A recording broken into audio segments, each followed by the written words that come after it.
So, welcome back to DC Silver Age Storytime.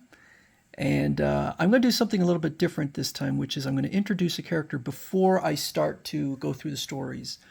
This is from the Golden Age Spectre. And I've already produced videos, I think 11 videos at this point. There are 19 stories in here total. And so once I get going on it, I'm going to just start releasing one a day until it's done. So the Spectre, for anyone who doesn't know the Spectre, he's created by Jerry Siegel in 1940. He's sort of so I read the introduction in here. I do enjoy these archive editions. They are not as physically large as the omnibus, and I don't mean page count, although the page count is a lot lower.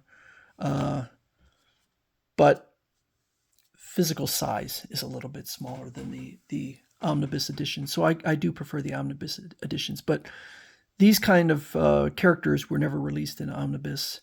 The Spectre was Detective Jim Corrigan, who was killed by some criminals and went up to, I guess heaven.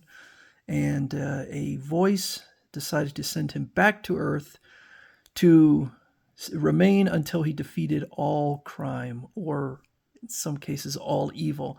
Certainly a impossible task, although we don't really get into the details of the fact that it is impossible. So in the introduction in here, basically it says that at the time in 1940, there was a lot of competition from other companies. They needed new characters. And so again, they turned to Jerry Siegel, who had co-created Superman. And Spectre would kind of be the mystical OP character to Superman's physical invincibility. So the Spectre comes back to Earth extremely powerful. And through most of the stories, he's just fighting common criminals and occasionally kind of otherworldly beings. At some point, he comes across a being called Exnon, who he is struggling against. So I guess the voice of God or whatever gives him the ring of life and death, because apparently the ridiculously powerful Spectre was not powerful enough. And so this ring is apparently completely omnipotent, and he has no problem with taking down Exnon. So it's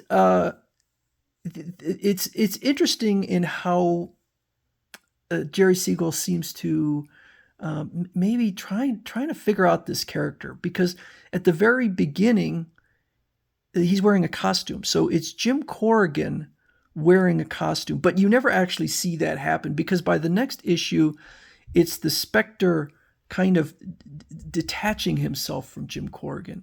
So there is sort of a feeling like Captain Marvel with Billy Batson and Captain Marvel, except it's not nearly as consistent. So the whole idea of a costume, that it seems to get dropped immediately.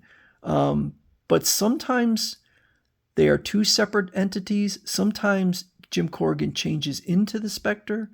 So I suspect that it is just some inconsistencies in writing. And as it says in the introduction, these stories were intended for preteens, sort of like 8 to 10-year-olds. So the fact that an adult is sitting here analyzing these stories 84 years later may be a little bit absurd, but it's still fun. So yeah, it's a little inconsistent in the treatment of the character and what he's supposed to be. Are they separate entities? Do they know what each other is doing? Because they exist at the same time, unlike Captain Marvel and Billy Batson, where Billy Batson, but I would also say that Captain Marvel is a little ill-defined too, because it's like, do they know what each other's doing? When Billy Batson changes to Captain Marvel, there's never a moment of confusion.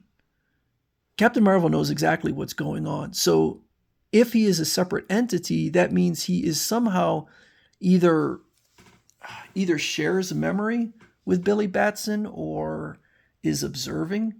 I don't really know, but I so far through the first 11 stories, and I don't think they do ever make it clear, at least not in the Golden Age, um, what what really the relationship is between the Spectre and Jim Corrigan. Are they simply the same being separated? Now, these stories are all 10 pages long, and it's clear throughout these stories that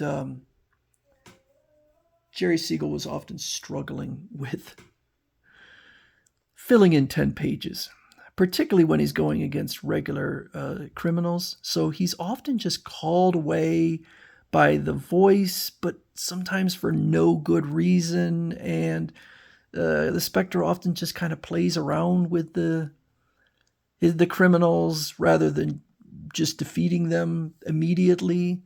One of the things about the Spectre is he tends to kill in often brutal and interesting manners, which really is a divergence from other DC superheroes who generally had a rule against killing. If the villain died, it was usually not the hero's fault.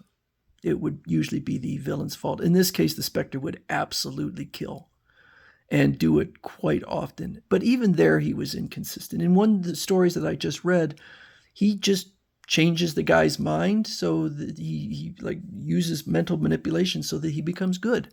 Well, I don't know why he doesn't do that all the time, but it is certainly an enduring character.